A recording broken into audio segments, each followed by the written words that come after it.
Hello everyone, it's Brooke, and I promise this will be the last time for a while that you will see this color combination. But I had my leftover paint from my yellow, turquoise, and pink pour, and I didn't want to waste it, so I am going to do one more, and this one I'm not going to use Floetrol in it, and I'm just using the three colors, pink, turquoise, and yellow. They are mixed with Floetrol and acrylic paints, different kinds. I'll list the brands below. And there's no water, and I just mixed them up and then added a little bit of heavy-duty silicone, just like 2 drops each. So let's get into it.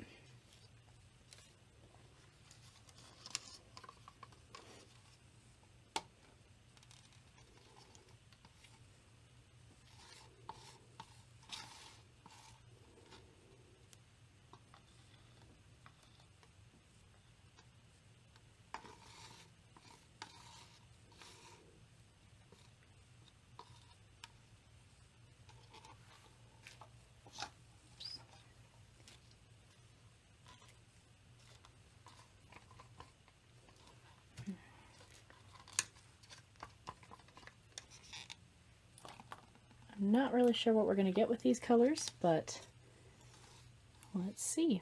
Maybe not having the solid layer of Floetrol in between will be fine. I'm thinking I will probably get a lot of purple because the blue and the pink are right next to each other. And we'll see, I might get kind of an orangey coral with the yellow and pink. Could be interesting. I kind of love the act of experimenting with this type of thing.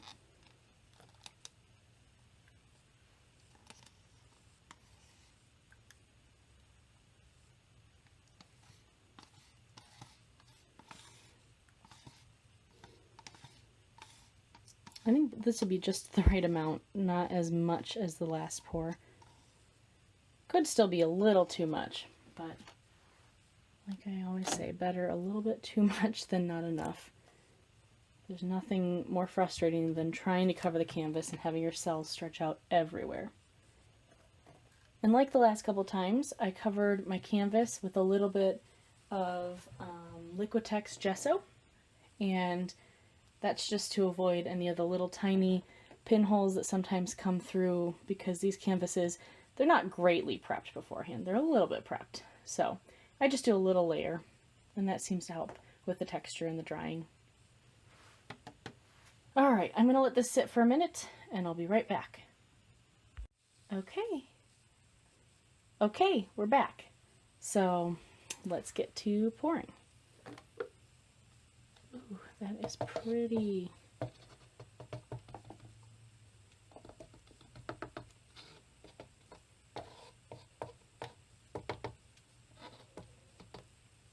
Wow, this one may end up being my favorite. Why didn't I just do this from the beginning? Actually, before I tilt, I'm gonna hit it with my torch a little bit, pop some of those bubbles. Oh man, this is great. Hopefully it still looks good after tilting.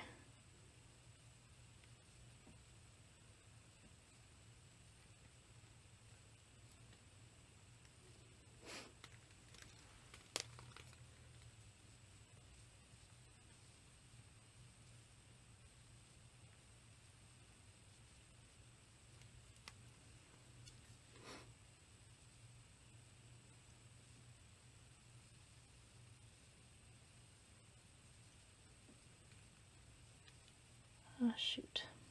I'm still having trouble with these cells stretching out. I'm trying to get all the corners covered, but it tends to have a little bit of trouble doing that. Well, let's see, do I want to move this around at all? I think we'll just leave it and let it figure out its own way.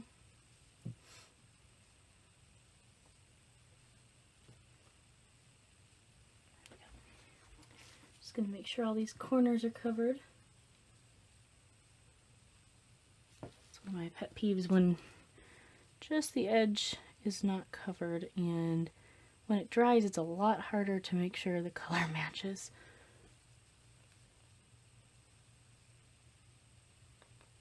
There we go. That should do it. So, like I usually do, I'm just going to let it sit, and we'll be right back. Okay, so it's only been about a minute, but I decided I wanted to torch it a little bit before I let it sit for a while.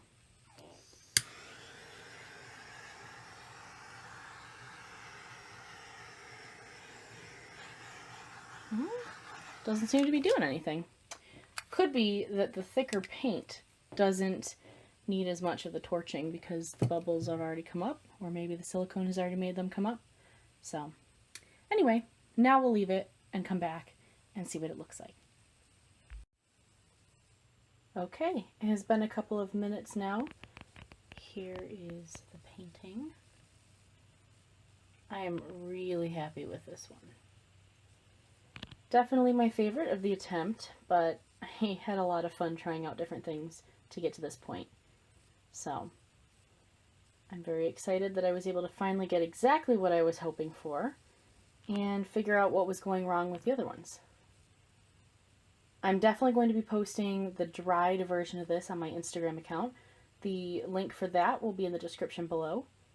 And please like and comment on the video if you enjoyed it, and share the video with your friends.